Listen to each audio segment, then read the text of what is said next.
और अब बात करते हैं आज की एक और बड़ी खबर की। योगी आदित्यनाथ इस वक्त दिल्ली में मौजूद हैं। इसके कई मतलब निकाले जा रहे हैं। कोई कह रहा है योगी टॉप लीडरशिप से मिलने वाले हैं क्योंकि उनके मंत्रियों में बहुत असंतोष है, तो कोई कह रहा है कि अफसर बेलगाम हैं, उन्हें अफसरों पर लगाम लगाने की ताकीद की जाएगी।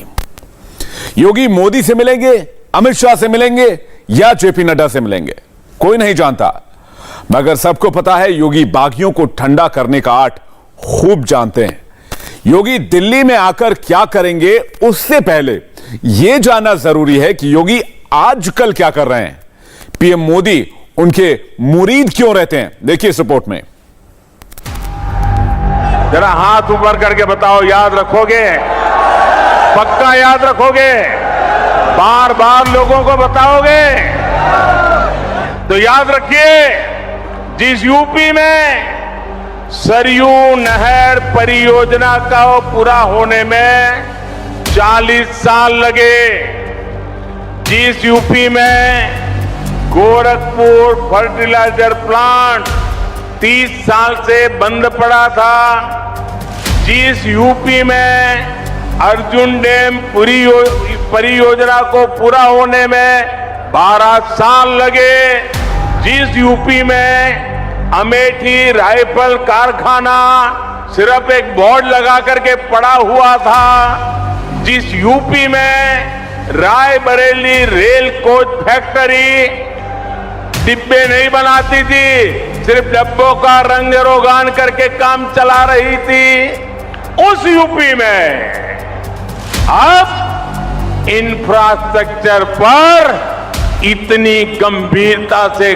काम हो रहा है कि उसने अच्छे अच्छे राज्यों को भी पीछे छोड़ दिया है। दोस्तों,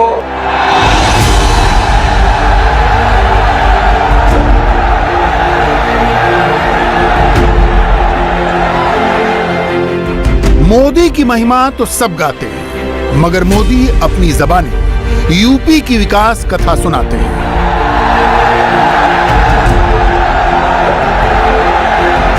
अब यूपी की पहचान बदल रही है। आपको गर्व होता है कि नहीं होता है? आज यूपी का नाम रोशन हो रहा है, आपको गर्व हो रहा है कि नहीं हो रहा है? आप पूरा हिंदुस्तान यूपी के प्रति बड़े अच्छे भाव से देख रहा है, आपको आनंद हो रहा है कि नहीं हो रहा है? मोदी यूपी के ब्रांड एम्बेसडर बन जाते हैं और बिना कहे योगी की तारीफ कर जाते हैं। और साथियों, बात सिर्फ हाईवे या एयरवे की नहीं है। शिक्षा का क्षेत्र हो, मैन्युफैक्चरिंग का क्षेत्र हो, खेती किसानी हो, यूपी हर क्षेत्र में आगे बढ़ रहा है। हर तरफ बात है सियासत की, समीकरण की, साजिशों के गुणागणित की।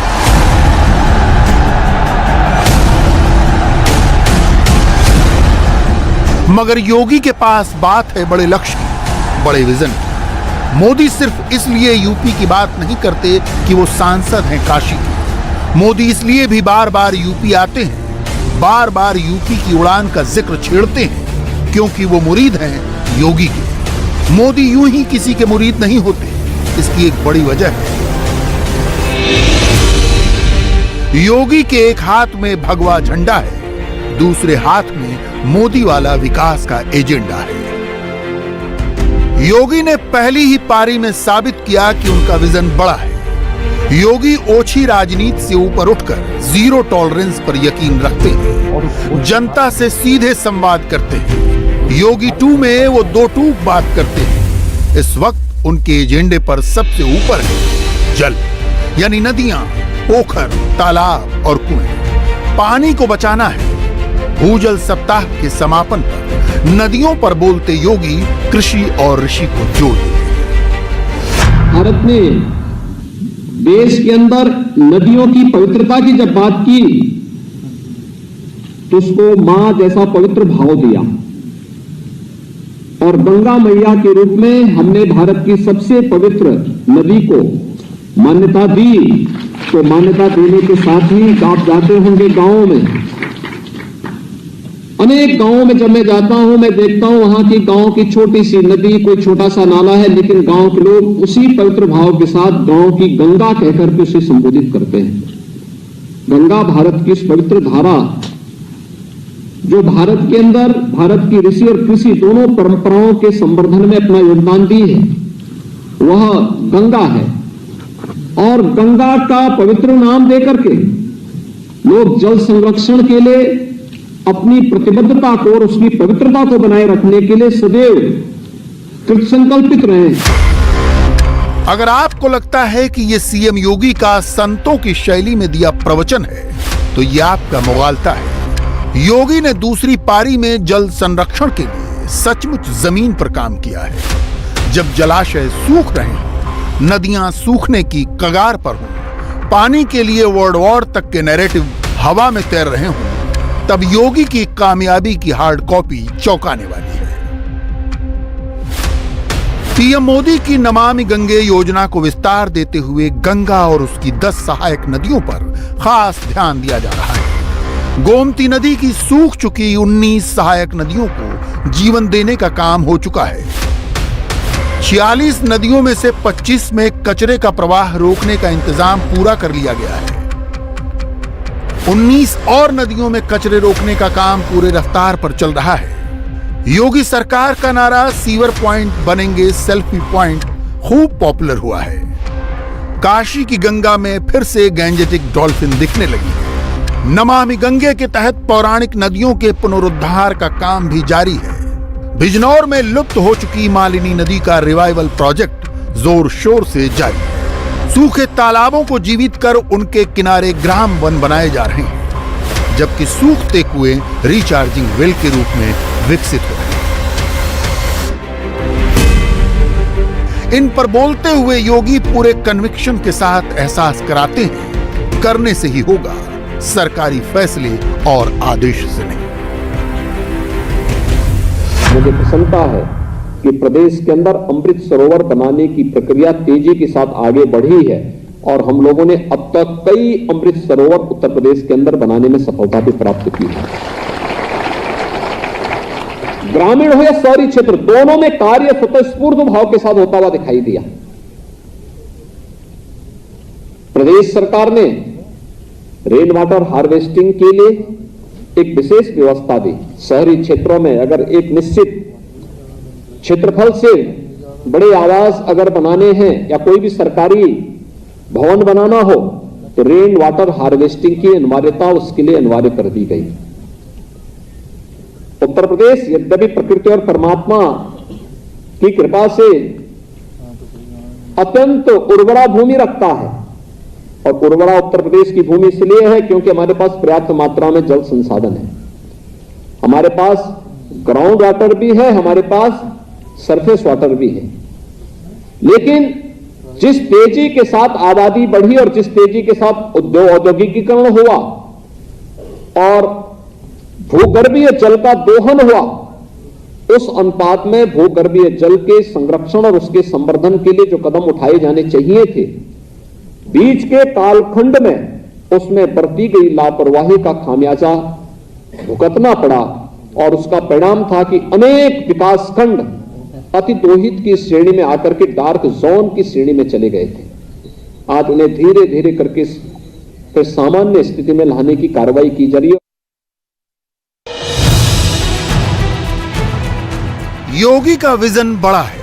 योगी की सोच प्रदेश तक सीमित नहीं है, इसलिए सीएम योगी आदेश नहीं करते, जनता से अपील करते हैं। इसका असर देर तक होता है, दूर तक होता है। जिस तरह योगी अपनी जनता से अपील करते हैं, उसी तरह योगी प्रदेश सरकार के कर्मचारियों से संवाद करते हैं। दीनदयाल उपाध्याय कैशलेस चिकित्सा योजना की शुरुआत करते हुए योगी ने जो कहा, उस पर भी एक नजर डालने की जरूरत है। सरकार अगर आपका ख्याल रखती है तो आपको दूसरों का ख्याल रखना होगा। इतनी बड़ी संख्या में आप लोग इकट्ठे हुए हैं, सरकार आपकी सुविधा दे रही है, और जो सुविधा सरकार आपको दे रही है, अपेक्षा आपसे भी रखती है कि कॉमन मैन को भी उसी प्रकार से परेशानी न हो जिस प्रकार से आपको परेशानी न हो, इसके लिए सरकार चिंता कर रही है। तो एक सामान्य नागरिक की चिंता भी आपको करनी है, यह भाव आपके मन में भी सदैव होना चाहिए। और आपकी ही परिश्रम का परिणाम है कि आज उत्तर प्रदेश तेजी के साथ देश की एक बड़ी अर्थव्यवस्था के रूप में उभर रहा है। अगर हमारा प्रदेश विकसित होगा, आर्थिक रूप से सुदृढ़ होगा, रोजगार के अवसर प्रदेश के अंदर ही सृजित होंगे, तो खुशहाली तो स्वाभाविक रूप से उत्तर प्रदेश के प्रत्येक निवासी के साथ साथ उसका लाभ प्रदेश के कर्मचारियों को भी मिलेगा। और राज्य सरकार ने हमेशा इस बात का ध्यान दिया। मुझे लगता है कि देश के कतिपय उन राज्यों में उत्तर प्रदेश राज्य है जिसने इस सदी की सबसे बड़ी महामारी के दौरान कर्मचारियों की किसी भी सुविधा में किसी भी प्रकार की कोई कटौती नहीं की। सबसे बड़ी आबादी हमारे पास थी, 25 करोड़ की आबादी हमारे पास थी। हर व्यक्ति चिंतित था उत्तर प्रदेश का क्या होगा। मुझे विश्वास था अपनी टीम पर, मुझे विश्वास था आप पर, और मुझे विश्वास था उत्तर प्रदेश की जनता पर। जहां सीएम योगी इतने बड़े विजन के साथ सामने आते हैं, बड़े लक्ष्यों की बात करते हैं, वहीं राज्य में घरेलू सियासत कभी कभी बहुत जोर पकड़ लेती है। पहले दो मंत्रियों के नाराजगी की खबर आई। पीडब्ल्यूडी मंत्री जितिन प्रसाद और जल शक्ति राज्य मंत्री दिनेश खटीक दिल्ली आ गए। दिनेश खटीक ने तो गृह मंत्री अमित शाह को चिट्ठी लिखकर अपना दर्द तक बयान कर डाला। हालांकि दोनों मंत्रियों की दिल्ली में एक नहीं हुई। केंद्रीय नेतृत्व ने दोनों को बैरंग लौटा दिया। जितिन प्रसाद तो उसी दिन योगी के जीरो टॉलरेंस पर फॉल इन द लाइन हो गए। दिनेश खटीक ने गुरुवार को योगी से मुलाकात की। के नेतृत्व में सरकार चल रही है, आदरणीय मुख्यमंत्री जी का आशीर्वाद प्राप्त है। कुछ जीरो टॉलरेंस पे माननीय मुख्यमंत्री जी काम कर रहे हैं और करते रहेंगे, और आगे हम भी काम करते रहेंगे। माननीय मुख्यमंत्री जी जो मेरे विषय इशू थे वो मैंने रख दिए हैं, उस पर कार्रवाई होगी। अब दिनेश खटीक पटरी पर आए हैं तो एक और चिट्ठी मैदान में है। औद्योगिक मंत्री नंद गोपाल नंदी ने भी अपने विभाग को लेकर सवाल उठाए हैं। नंदी ने अपर मुख्य सचिव औद्योगिक विभाग को पत्र लिखा है। पत्र में नोएडा प्राधिकरण में प्रतिनियुक्तियों के बाद उनके मर्जर और पदोन्नति में भारी अनियमितता का आरोप लगाया गया है। जाहिर है चिट्ठियों और इल्जामों का यह सिलसिला जारी रहेगा, मगर यह भी सच है कि योगी की राह में ये कभी बाधा नहीं बनेगा। इंडिया टीवी हर वक्त हर जगह डाउनलोड करने के लिए सर्च करें India TV news Google play store या ऐप स्टोर पर।